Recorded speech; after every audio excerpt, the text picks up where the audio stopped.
Dua orang wisatawan asal India tenggelam di perairan Nusa Penida, Pantai Kelingking, Kamis 8 Juni. Saksi mata yang melihat kejadian tersebut mengatakan, keduanya dihantam ombak kemudian terseret gelombang.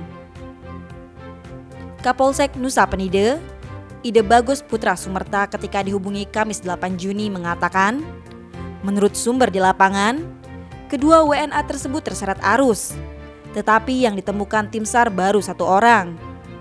Sementara itu, Iwayan Suwena, selaku Kasih Operasi dan Siaga pihak Basarnas Bali mengatakan, pukul 14.15 WITA, korban atas nama VML 28 tahun ditemukan dalam keadaan meninggal dunia.